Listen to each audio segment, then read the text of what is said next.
हम आ रहे हैं, आप टेंशन, कोई बात नहीं, हम हैं, हम आ रहे हैं, आप टेंशन मत लो मैडम, हम आ रहे हैं।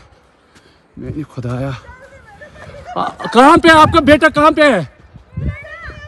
कोई बात नहीं, हम इनके साथ हैं, ये प्रेसिडेंट है ना वहीद साहब, ये यूनियन का प्रेसिडेंट है, ये साथ में, आपको कोई टेंशन नहीं मैडम, आप कोई टेंशन मत ले, हम साथ में। अरे मैडम, ये प्रेसिडेंट साथ आया है, आपको किसी चीज का डरने का नहीं, हम साथ में। आपको किसी को क्या हुआ है? आपने क्या देखा है यहाँ पे? आपने, आप बोले ना मुझे क्या बोलते भेलपुरी खारिज से मेरा पति साइड में था, एक इंसान है, उसने उसको गोली मार दी यहाँ पे। उसने बोला कि शायद मुस्लिम नहीं है, उसने उसको गोली मार दी। नहीं, आप टेंशन मत लो, अब बेटा आप यहाँ पे रहो, हम साथ में। मैडम, ये जो वहीद साहब है प्रेसिडेंट, आप टेंशन मत लो, मेरे पति को बचा लो, हम बचा देगा, कोई बात नहीं। बेहतर दब से मन युवा डिजाइन किया है, ठीक है, हम बचा देंगे ना, आप टेंशन मत लो, मैं आ रहा हूँ। मैं कहाँ पे आपका ये हस्बैंड? क्या हुआ इसको, क्या हुआ?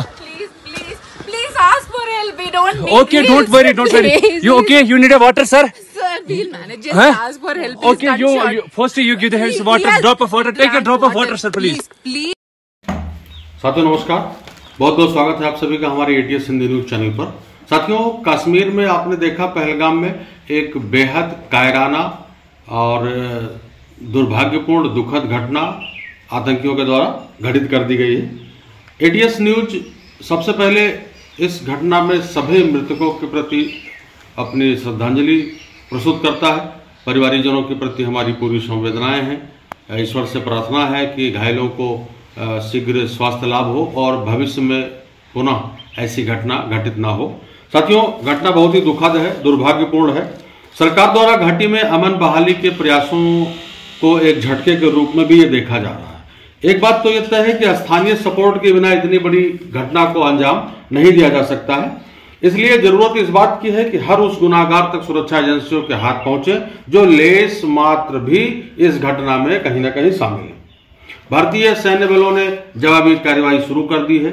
एक दो आतंकियों के मारे जाने के फुटेज भी सोशल मीडिया से प्राप्त हो रहे हैं। जांच एजेंसियों ने गुनाहगारों के स्केच भी जारी कर दिए हैं।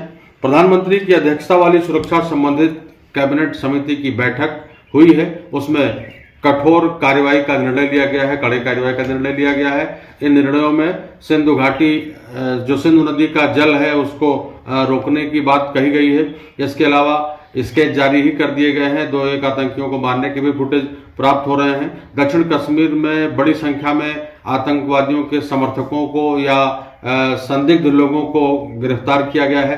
अटारी बॉर्डर को बंद कर दिया गया है। सार्क के तहत जो वीजा स्कीम थी, सार्क देशों के वीजा की स्कीम जो थी, उसके तहत पाकिस्तानियों को भारत आने से प्रतिबंधित कर दिया गया है। इस तरह के तमाम ठोस उपाय सरकार कर रही है। उधर पाकिस्तानी सेना में इस बाबत, इस घटना को लेकर के वहां भी हलचल तेज हो गई है। उन्हें जवाबी कार्रवाई का डर सता रहा है। इस बीच मंगलवार की रात को पाकिस्तानी सेना ने पुंछ के मेंढर में तत्तापानी नामक जगह पर सीज फायर, भारतीय जो सैन्य बल है, अर्धसैनिक बल है या जम्मू कश्मीर की स्थानीय पुलिस है, उनके संयुक्त टीमों के द्वारा सघन जांच अभियान चलाया जा रहा है, काम्बिंग की जा रही है। जंगलों तक की भी काम्बिंग शुरू कर दी गई है। जल्द ही कुछ ना कुछ ठोस परिणाम और कुछ ना कुछ बड़ी कार्रवाई वहां आपको देखने को मिलेगी।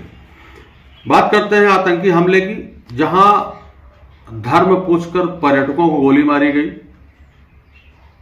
गैर मुस्लिम लोगों को गोली मारी गई, उनसे कलमा पढ़वाया गया, हाथ का कलावा देखा गया, शक होने पर उनके कपड़े तक उतरवा दिए गए। इस तरह के जघन्य और कायराना ये घटना जो घटी है, इसको लेकर के पूरे देश में क्षोभ, गुस्सा और एक तरीके से आक्रोश का माहौल व्याप्त है। कश्मीर में भी लोग आक्रोशित हैं और लोगों ने दुकानें और बाजार बंद करके इसके प्रति रोष जताया है। पूरे देश में लोगों में एक विशेष गुस्सा देखा जा रहा है, आक्रोश देखा जा रहा है और स्वाभाविक सी बात है, कश्मीर हमारे भारत का अभिन्न अंग है और अगर वहां इस तरह की कोई घटना घटती है तो उस पर पूरे देश का आक्रोशित होना लाजमी है।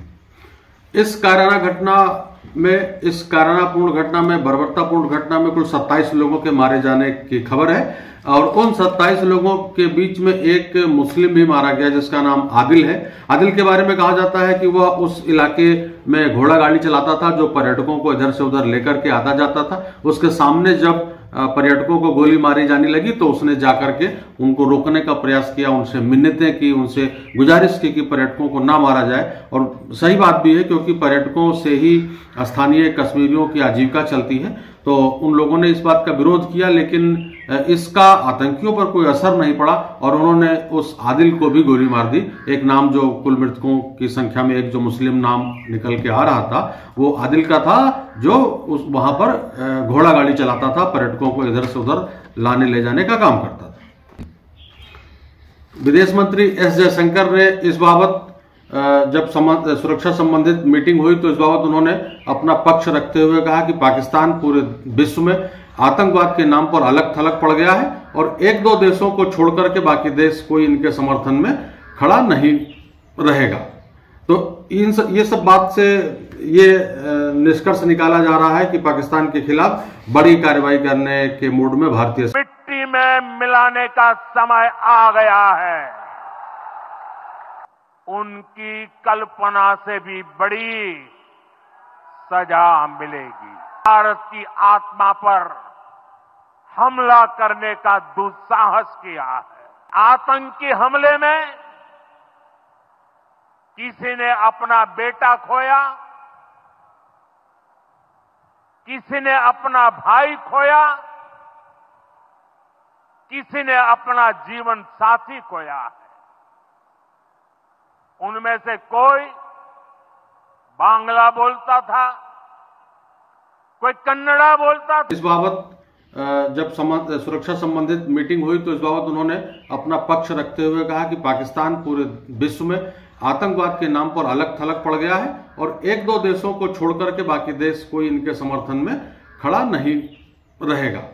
तो ये सब बात से ये निष्कर्ष निकाला जा रहा है कि पाकिस्तान के खिलाफ बड़ी कार्रवाई करने के मूड में भारतीय सेना और भारत के उच्च राजनयिक स्तर के लोग अब तैयार हो चुके हैं। कश्मीर के इस हमले के बारे में जैसा कि मीडिया रिपोर्टों में खबर आ रही है, जैसी बात हो रही है कि जब आतंकी पर्यटकों के बीच में घुस आए, उनसे सवाल जवाब कर रहे थे, उनसे उनकी आइडेंटिटी पूछ रहे थे, आप गैर मुस्लिम हैं कि मुस्लिम हैं, कहाँ के नहीं हैं, और उसके बाद उन्होंने गोली मारी। इस बीच सुरक्षा के कोई इंतजाम वहां नहीं दिखे, तो ये सुरक्षा में भी बहुत बड़ी चूक माना जा रहा है, सुरक्षा एजेंसियों की बहुत बड़ी चूक माना जा रहा है। और जब इस समय वर्तमान में अमेरिकी उपराष्ट्रपति भारत के दौरे पर हैं, भारत में वक्फ के नाम पर अराजकता फैलाने की कोशिश की जा रही है, तो ऐसे में कश्मीर जैसे संवेदनशील एरिया में इस तरह की सुरक्षा व्यवस्था का ना होना ये सुरक्षा एजेंसियों की लापरवाही को दर्शाता है। इस ओर भी शासन का ध्यान रहना चाहिए था, प्रशासन का ध्यान रहना चाहिए था, सुरक्षा एजेंसियों को देखना चाहिए था कि कश्मीर जैसे अति संवेदनशील इलाके में जहां स्थानीय लोग आतंकियों से मिले होते हैं, मैं सबको नहीं कह रहा हूं, लेकिन यह भी बात सही है कि बिना स्थानीय सपोर्ट के इतनी बड़ी आतंकवादी घटना घट जाना संभव नहीं है। तो जहां के लोग, कुछ लोग, स्थानीय लोग आतंकवादियों से मिले हुए हों, आतंकवादियों के सरपरस्ती उनके हाथ में हो, तो ऐसे लोगों के बीच में सुरक्षा में ये थोड़ा सा कहीं ना कहीं चूक भी है, जिस पर सुरक्षा एजेंसियों को ध्यान देने योग्य बात है, ध्यान रखना चाहिए। दूसरी बात यहां पर मैं कहना चाहूंगा कि कश्मीर में जो वहां की अर्थव्यवस्था है वो पूरी तरीके से पर्यटन पर निर्भर करती है, खेती के साथ साथ पर्यटन पर भी निर्भर करती है और ज्यादा हिस्सा उनके रेवेन्यू का पर्यटन से ही आता है। ऐसे में वहां अब जब पिछले 4-5 सालों से शांति बहाली के प्रयास सरकार के द्वारा किए गए थे, शांति बहाली हो भी रही थी, इसमें ये जो घटना घटी है ये कहीं ना कहीं जम्मू कश्मीर के आर्थिक ढांचे को तोड़ने की भी एक प्रयास है। तो और ये मानना चाहिए, और ये अन्य जो देश के अन्य हिस्सों के लोग हैं उनको थोड़ा सा देखना चाहिए कि जब कश्मीर, बंगाल और केरल के हालात ठीक नहीं हैं तो गैर मुस्लिमों को थोड़ा सा इस पर विचार करना चाहिए, देखना चाहिए, और अगर जा भी रहे हैं तो थोड़ा सा अपने सुरक्षा का स्वयं ध्यान रखते हुए मेरे ख्याल से इसको देखना चाहिए, क्योंकि अब सुरक्षा एजेंसियों के हवाले या एकदम से जो है सैन्य बलों के सहारे तो नहीं रहा जा सकता है। और भी तमाम जगह हैं घूमने के लिए, ऐसा नहीं है कि पर्यटन स्थल अपने देश में अन्य नहीं है, लेकिन ये संवेदनशील, मेरा कहने का मतलब ये है कि ये संवेदनशील जगह है। यहाँ पर सुरक्षा के बिना पुख्ता इंतजाम के जाना मेरे हिसाब से अच्छी बात नहीं है। आइए हम सब ईश्वर से प्रार्थना करें कि इस तरह की जो घटना है दोबारा भविष्य में ना घटे। बहुत बहुत धन्यवाद।